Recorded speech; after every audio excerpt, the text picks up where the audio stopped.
پالتے تھے اور ان کے اوپر سواری بھی کرتے تھے، ان کا گوشت بھی کھاتے تھے، دودھ بھی پیتے تھے،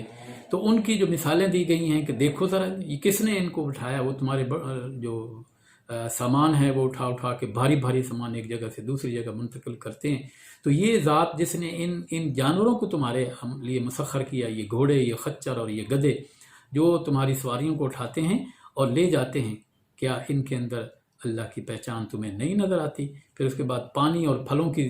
بات کی گئی ہے کہ یہ پھل بھی اللہ تعالیٰ نے پیدا کیے ہیں اس پانی کے ذریعے سے، اور چارہ اور کھیتیاں جو تمہارے جانور جو ہیں کھاتے ہیں ان کے لیے ہیں، تو اس میں جو ہے تفکر کرنے والوں کے لیے نشانیاں ہیں۔ پھر اس کے بعد اس سمندر کی بات کی گئی ہے کہ جس سمندر کے اندر اللہ تعالیٰ نے فرمایا کہ ہم تو سمندر میں بھی تمہیں تازہ گوشت جو ہے وہ مہیا کرتے ہیں، تو کبھی تم نے سوچا ہے؟ اور وہ کشتی جو اس کے اندر چلتی ہے اس کے بارے میں سوچا ہے؟ پھر اس سمندر سے تم ایسے چیزیں بھی نکالتے ہو جو تمہارے لیے زیور بن جاتی ہیں، وہ موتی جو ہیں وہ اسی سمندر سے ہی اللہ تعالیٰ جو ہے تمہیں مہیا کرتا ہے۔ لیکن یہ بات یاد رکھو اللہ کہ کوئی شخص اس دنیا میں کسی کا اگر اس کو گمراہ کرتا ہے تو پھر وہ کیا ہے کہ وہ قیامت کے دن اس کا گناہ بھی اٹھائے گا اور خود بھی اپنا بھی اٹھائے گا، اور حالانکہ وہ اس قرآن کے بارے میں وہ کہتے ہیں کہ یہ تو پچھلے لوگوں کی قصے کہانیاں ہیں، اور ایک اصول یہ بتایا گیا کہ اللہ کے رسول سے کہ آپ پریشان نہ ہوں، آپ ہدایت نہیں دے سکتے، آپ تبلیغ کر سکتے ہیں، ان تک پیغام پہنچا سکتے۔ پھر ایک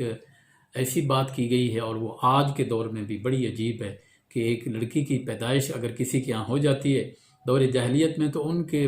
چہرے سرخ ہو جاتے تھے اور ایسے کہ جیسے وہ خون کے گھونٹ پیتے تھے، یعنی اتنا ان کو غصہ آتا تھا۔ آج کے دور میں بھی کوئی زیادہ فرق نہیں پڑا، آج کے تو مسلمان یہ کام کرتے ہیں۔ وہ اس وقت یہ کہتے تھے کہ ہاں میں لڑکی کو زندہ رکھوں یا اس کو زندہ درگور کر دوں،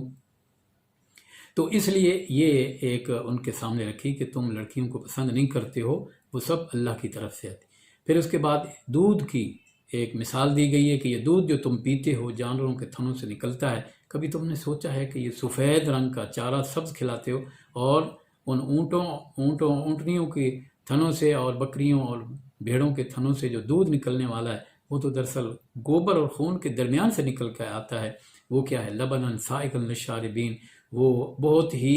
خالص دودھ ہوتا ہے اور پینے والوں کو مزہ دیتا ہے۔ پھر اس کے بعد یہ بات بھی کی گئی کہ کھجور اور انگور کے یہ جو باغات ہیں، یہ اس سے تم اپنے مشروبات بناتے ہو اور اس سے تم اپنے نشاور چیزیں بھی بنا لیتے ہو، تو لیکن کیا ہے کہ اللہ نے تو تمہیں پاک رزق دیا، یہ تم خود اس کو کنورٹ کرتے ہو۔ پھر اس کے بعد ایک ایسی اپنی مخلوق کی مثال دی ہے جس کو شہد کی مکھی کہا جاتا ہے۔ شہد کی مکھی کیا بارے میں کہ وہ اس کو جو ہے اللہ تعالیٰ نے یہ اوحیٰ ربک الی النحل، اس کو یہ حکم دیا ہے کہ تم وہی کی ہے کہ تم اپنے گھر بناؤ، کہاں؟ چھتوں کے اندر، پہاڑوں کے اندر اور بیلوں کے اوپر جو ہے اپنے گھر بناؤ، اور تمام پھلوں سے رس چوس چوس کر لاؤ، اور فرمایا کہ وہ جو یہ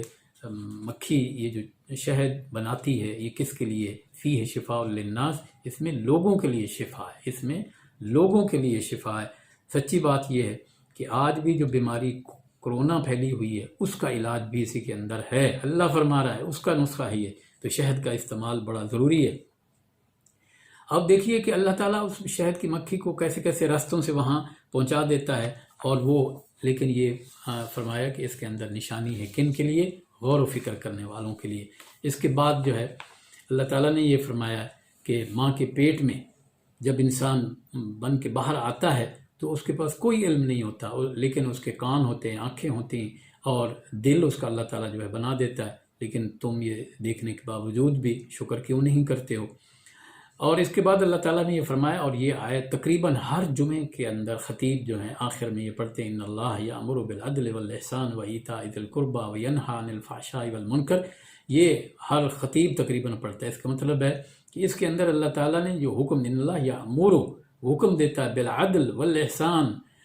وایتاء ذی القربى، ان چیزوں کا کہ عدل کرو اور احسان کا درجہ جو ہے اس کے اندر کام کرو، اور پھر یہ وہ تمہیں نصیحت ویعظکم بہ، اور تمہیں وہ نصیحت بھی کرتا ہے کہ یہ اللہ کا جو حکم ہے اس کو مانو، ورنہ یہ ہے کہ تمہاری جو ہے وہ اس دنیا میں اور آخرت میں زندگی کامیاب نہیں ہو سکتی۔ پھر اس کے بعد ایک بڑھیا کی مثال دی ہے، اور اللہ تعالیٰ نے فرمایا کہ لا تکونوا کاللتی نقضت غزلہا، اس بڑھیا کی طرح نہ ہو جانا کہ ساری زندگی نیکیاں کرتے رہے اور آخر عمر میں جو ہے وہ نیکیاں کرنا چھوڑ دیں، یا وہ عقیدہ چھوڑ دیا جو توحید کا ہے، تو پھر کیا ہے، وہ اسی طرح ہے کہ بڑھیا سارا دن اس نے جو ہے وہ سود کھاتا ہے اور شام کو بیٹھ کے ادھیڑ کے پھینک دیتی ہے۔ پھر اس کے بعد کہا گیا کہ جب بھی تم قرآن کی تلاوت کرنے لگو تو اس سے پہلے کیا، اذا قرأت القرآن فاستعذ باللہ من الشیطان الرجیم، نبی صلی اللہ علیہ وسلم کو بھی اور ہر امتیوں کو یہ کہا گیا ہے کہ جب بھی قرآن پڑھو، بے شک ایک آیت پڑھنی ہو، تب بھی کیا کیا جائے، یہ جب بھی تو آپ شیطان مردوس کی سے پناہ لے لیں، اللہ کی پناہ میں آ جائیں۔ پھر وہ کہتے ہیں کہ یہ عجیب نبی ہے کہ اس کو جو ہے کوئی اور سکھاتا ہے پھر آخر، تو اللہ تعالیٰ نے فرمایا کمال ہے، تمہیں اتنی عقل بھی نہیں ہے جس کا تم نام لیتے ہو۔ کوئی اس وقت تھا کہتے تھے کہ فلاں جو ہے اس سے حضور صلی اللہ علیہ وسلم سیکھ کے آتے ہیں، تو کیا تمہیں اتنی عقل بھی نہیں ہے جس سے وہ سیکھ کے آتے ہیں، جس کی طرف تم اشارہ کرتے ہو وہ تو عجمی ہے، لیکن یہ تو عربی ہے، خالص عربی ہے۔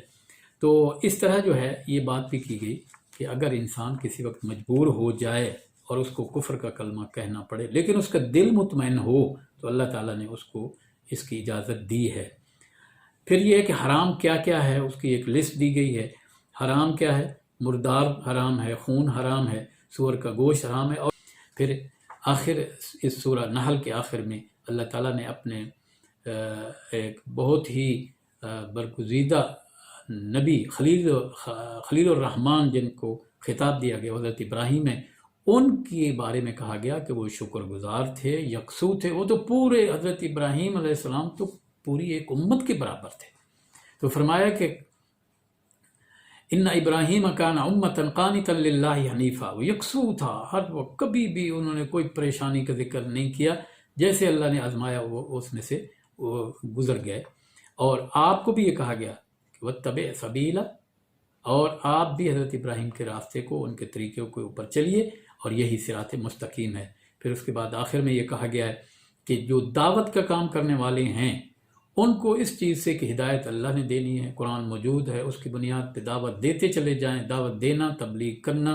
اور لوگوں تک اس قرآن کے میسج کو پہنچانا ان کی زندگی کا مقصد ہے، ہدایت دینا اللہ کا کام ہے۔ لیکن ایک اصول بتایا گیا ہے کہ جب تم دعوت دو